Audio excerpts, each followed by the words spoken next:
In March 2025, King Charles was rushed to the hospital during a treatment session. The palace called it a minor bump, but something went so wrong that he had to cancel his entire schedule. For the first time since his diagnosis, the king couldn't fulfill his duties. He sent personal apologies. He was devastated. What happened in that treatment room? Why did they need to observe him for hours?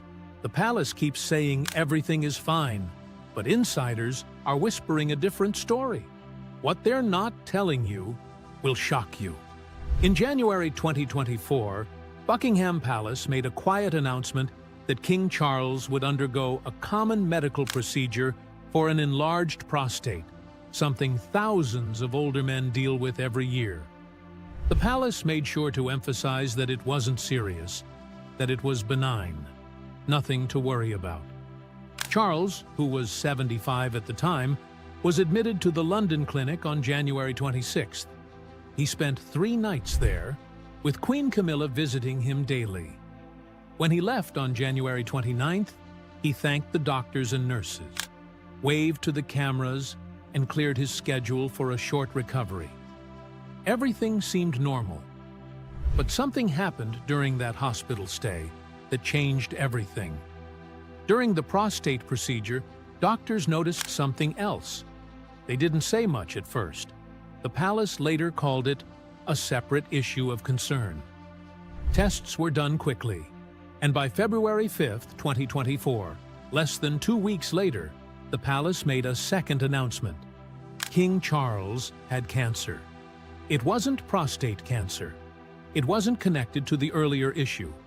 It was something separate, something unspoken, and something that instantly shook the entire country. Just 17 months into his reign, after taking the crown in September 2022, following the death of Queen Elizabeth II, Charles was suddenly facing something no one had expected. A life-threatening diagnosis. A king, just starting his chapter, now fighting for his life. The palace didn't say what kind of cancer it was. That silence led to endless speculation.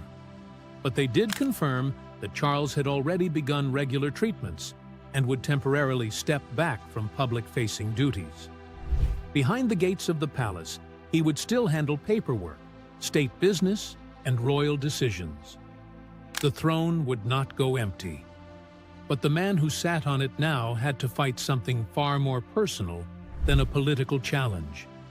For a monarchy shaped by silence, this was a new kind of truth. What stood out most was how open the palace chose to be. For centuries, royal health had been a secret. When monarchs held real power, any weakness was hidden. Even in modern times, it stayed that way. King George VI had lung cancer, but the public never knew until after his death in 1952. Queen Elizabeth's final health was never detailed. The official word was mobility issues, and her death certificate just said old age. But Charles broke that tradition. He chose to speak. The palace said the king had shared his diagnosis to prevent speculation, and in the hope it may assist public understanding for all those around the world who are affected by cancer. He knew the world was watching, and he wanted the truth out there.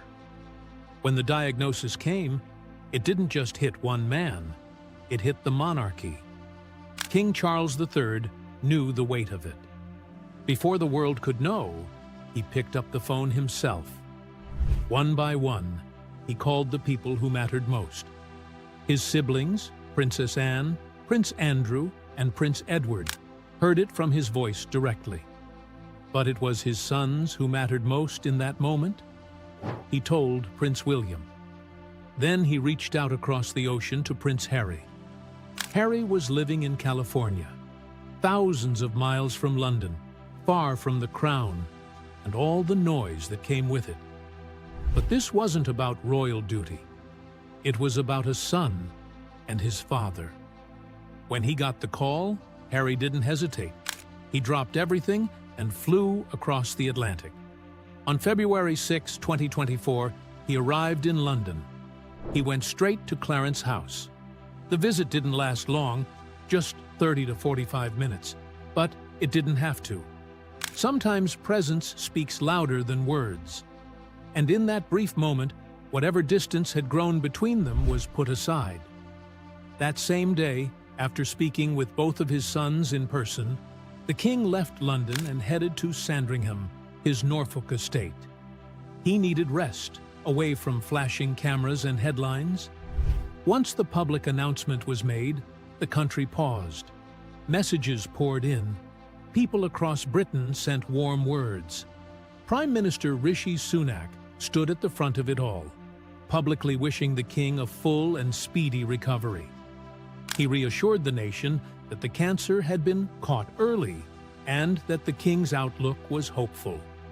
The message was clear. This wasn't the end. It was just a fight that had to be faced. Across the Atlantic, President Joe Biden sent his support too. He said he was concerned and wanted to speak to Charles soon. But his message to the world came through a simple tweet. He wrote, "Navigating a cancer diagnosis, treatment, and survivorship takes hope and absolute courage." He and Jill were praying for a full recovery, just like the millions who were now watching not just a king, but a man dealing with something painfully familiar. Back in Britain, Pat Price, one of the country's leading voices in cancer advocacy, said something everyone understood deep down. 1 in 2 of us may face cancer at some point. The king's openness was more than just a press release. It was a reminder. No one, not even royalty, is above the reach of illness.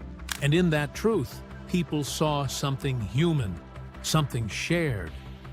A few days later, around February 10th, 2024, King Charles released a rare personal message. It was short, honest, and quiet in tone. He said he was deeply thankful for all the kind messages and good wishes he had received. He said those thoughts were the greatest comfort, and more than that, he was moved by how his diagnosis was helping others. It was shining a light on the work of people and groups who support families dealing with cancer every day.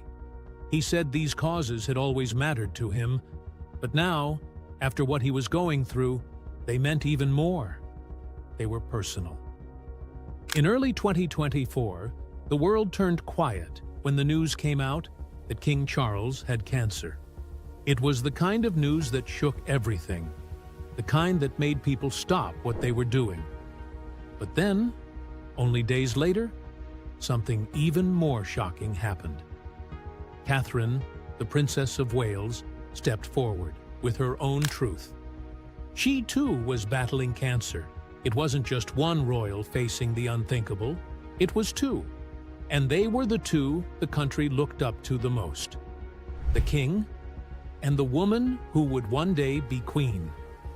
Kate was only 42 when she went in for what seemed like just major abdominal surgery in early 2023.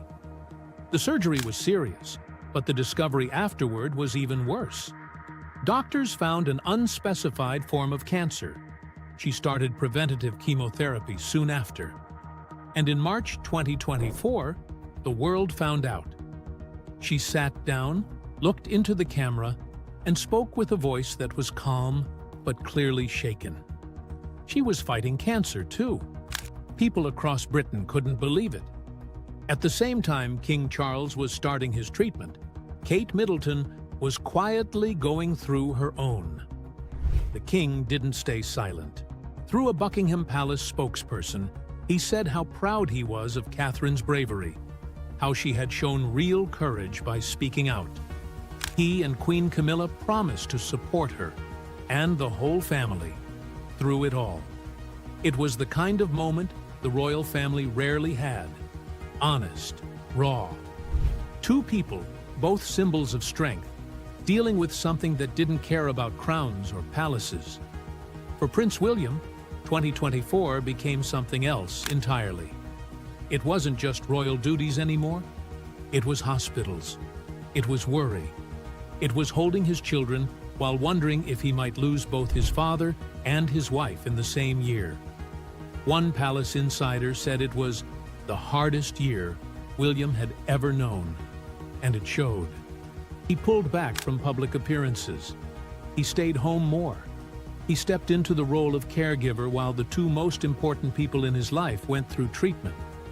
Kate disappeared from public life almost completely after her announcement. She spent about 2 weeks in the hospital after surgery, then many quiet months recovering at home.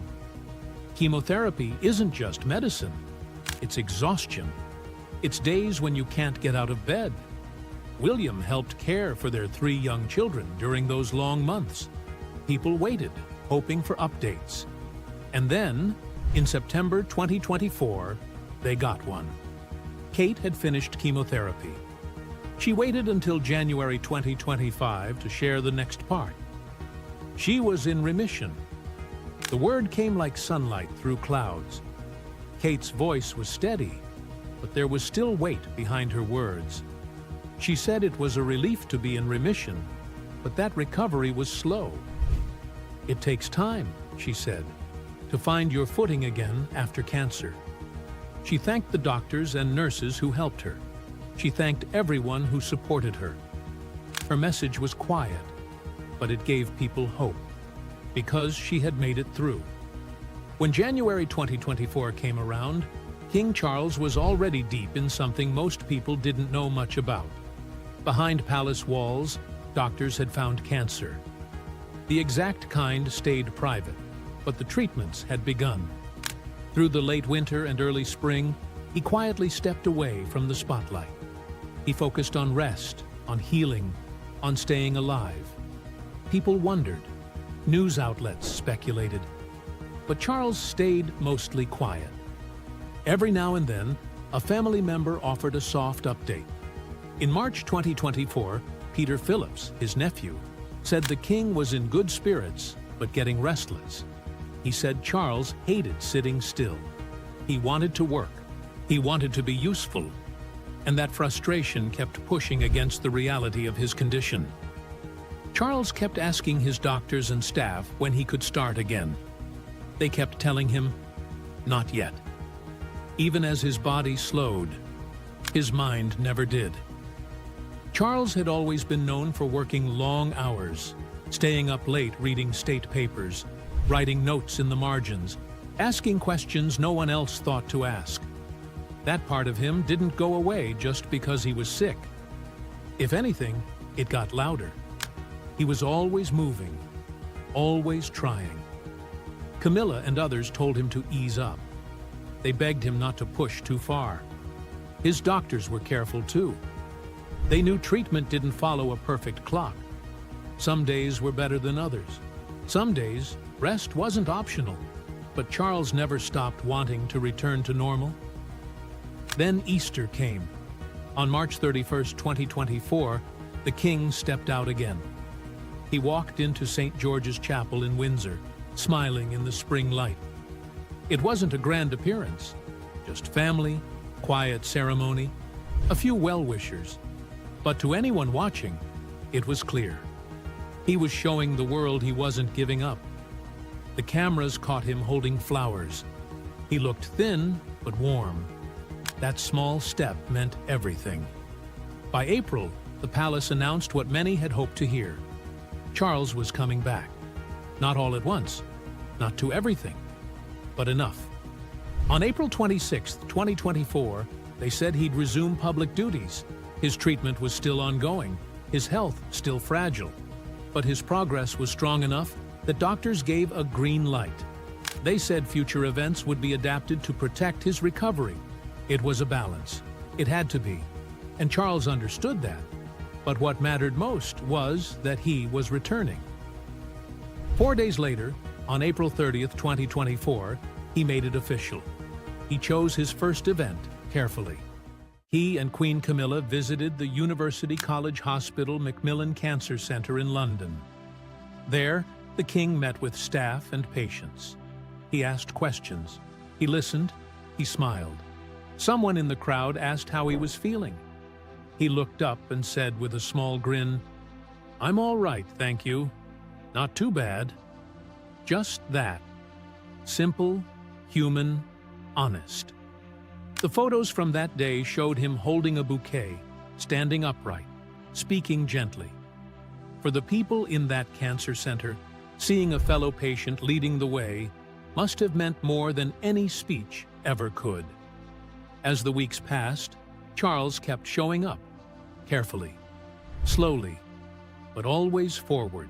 By June 2024, he joined one of the grandest royal traditions of the year, Trooping the Color, his birthday parade. Usually the monarch rides on horseback, but this time Charles chose a carriage.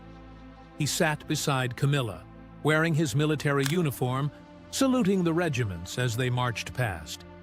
He didn't need to be on a horse to prove anything. Just being there was enough.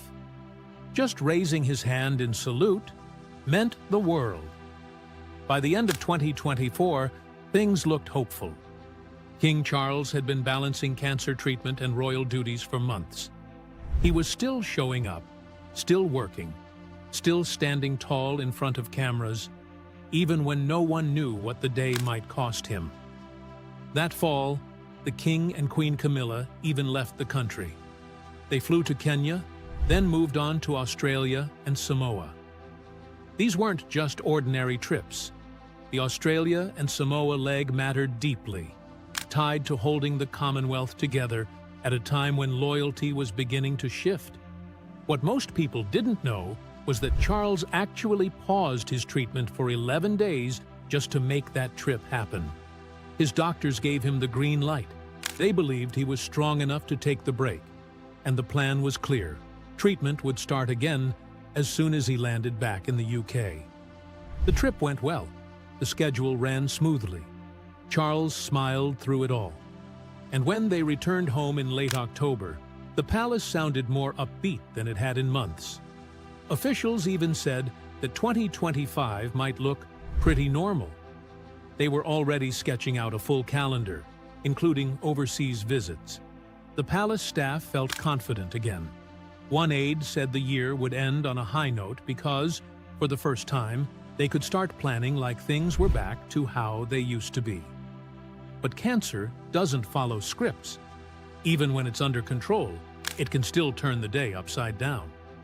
That's exactly what happened just a few months later. On the morning of March 27, 2025, something went wrong. It was supposed to be just another treatment session. But during the appointment, Charles experienced side effects strong enough that he had to be taken to the hospital. The palace later said it was for a short period of observation. They tried to keep the tone light, to make it sound routine. But the timing made it serious. For the first time since his diagnosis, the king had to cancel his schedule.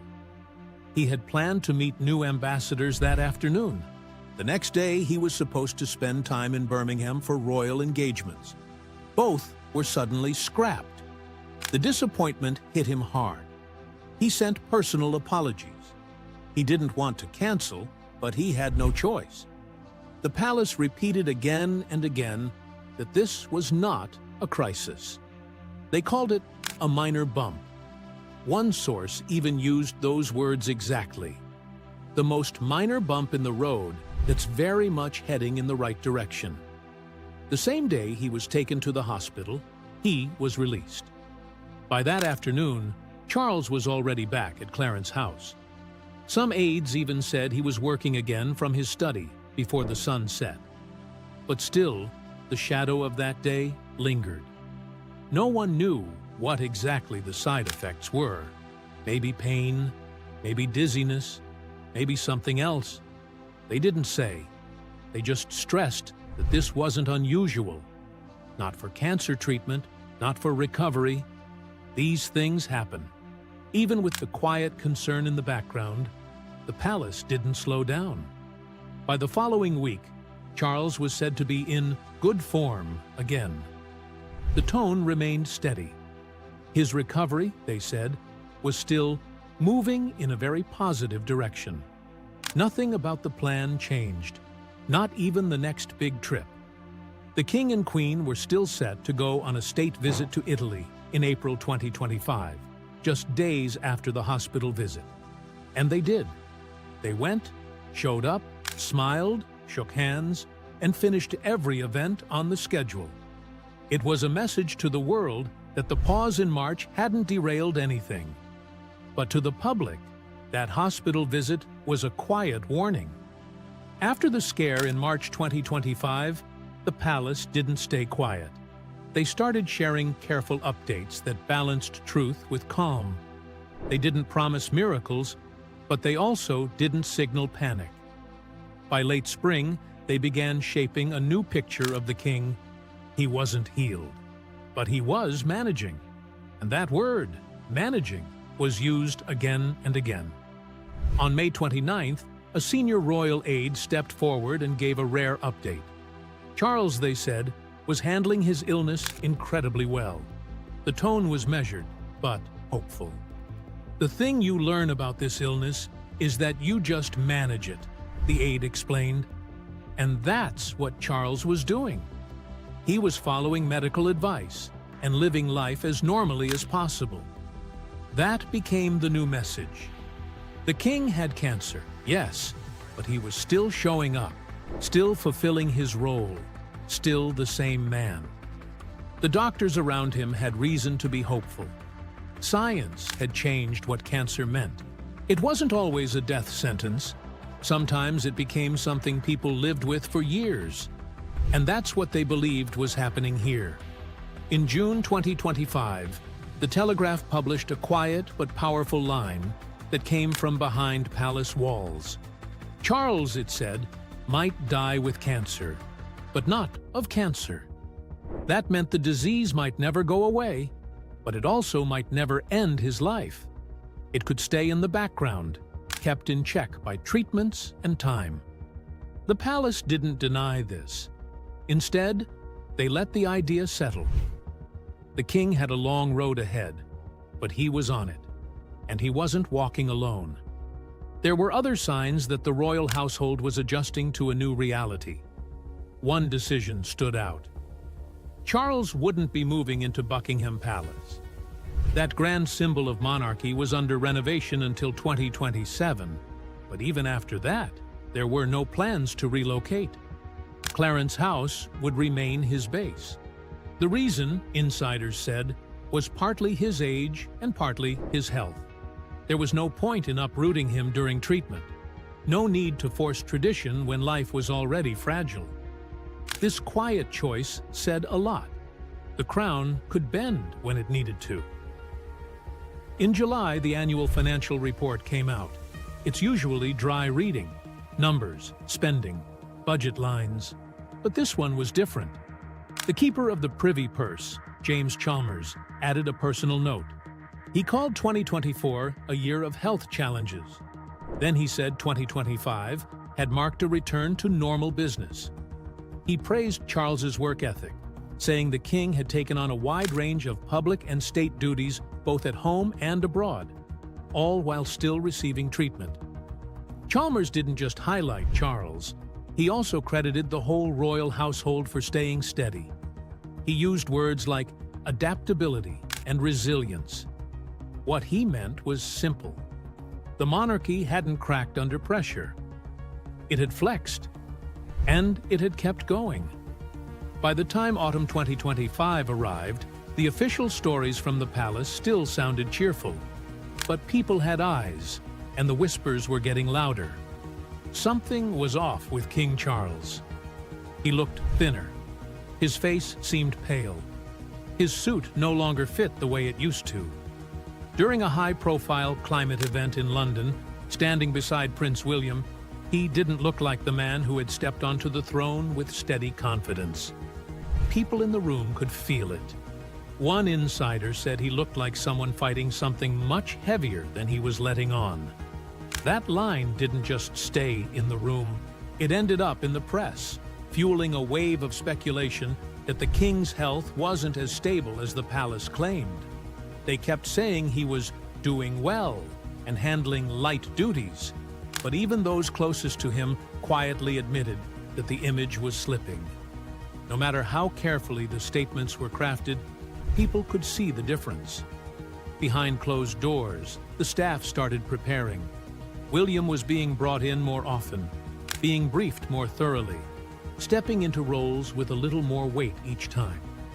The message was quiet but clear. If things changed quickly, they needed to be ready. One senior courtier put it bluntly: the illusion of perfect health was collapsing. That wasn't just a media line, it was reality creeping into the cracks. You couldn't Photoshop frailty. And Charles, at 76, wasn't hiding it as well as before. Some longtime watchers of the crown said what everyone else was thinking. This looked like a monarch in decline. Still, no official changes had been made. Charles was still opening his red boxes every day, reading over government documents, meeting regularly with the Prime Minister, and performing his duties as head of state. He hadn't passed anything formal to William or to Princess Anne. He hadn't stopped traveling. In July 2025, he had even welcomed the US President to London. His calendar remained full. If anything, he and Queen Camilla were still trying to show strength through routine. But under the surface, there was a quiet shift. William was more visible. Catherine was becoming even more of a public anchor. Together, they were now called the safe pair of hands, the ones people could trust if more responsibility had to be shared quickly. Charles had always supported the idea of a slimmed-down monarchy with fewer working royals and a more modern image. That plan was already in motion. The current situation was just speeding it up. But no one was talking about abdication. Not seriously. Charles wasn't planning to give up the throne. He wanted to serve as long as fate allowed, just as his mother had done. Yet the atmosphere had changed. Where there was once certainty, now there was caution. The crown still rested on his head, but everyone could see how heavy it was becoming. By late 2025, King Charles III was still standing. He hadn't stepped down. He hadn't disappeared. He was still doing the job he'd waited his whole life to do, even as cancer quietly followed him from one royal duty to the next. Behind every handshake, every photo, every quiet moment during a state visit, there were doctors. There were check-ins. There were medical updates his aides didn't want to talk about. But still, he kept showing up. At 76, nearing 77 in November, he knew the weight of the crown and carried it anyway. The palace had adjusted. They didn't cancel everything. They recalibrated. Every meeting, every ribbon cutting, every ceremony was planned with medical advice in mind. The king was still working, but nothing was casual anymore. His schedule lived under a microscope. Some said he was being brave. Others whispered that he was being stubborn. Either way, Charles didn't want pity. He didn't want to be seen as weak.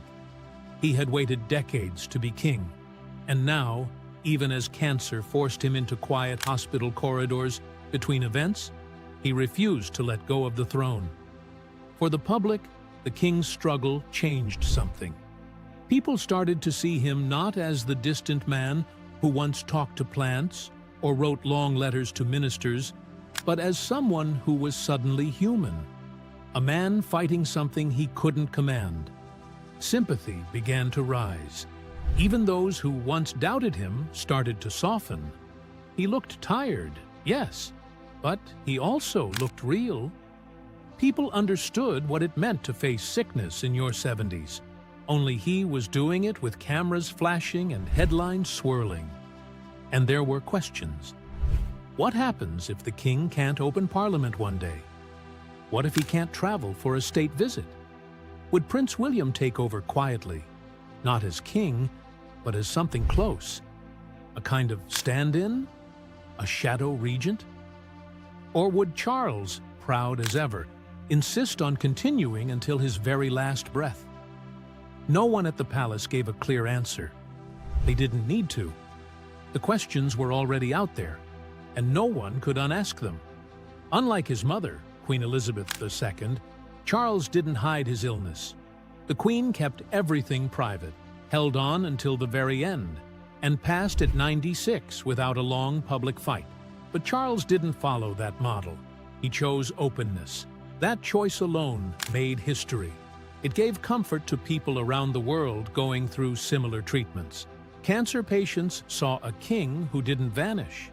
They saw a man who still shook hands, still smiled for cameras, still stood when he could have sat, and they respected it.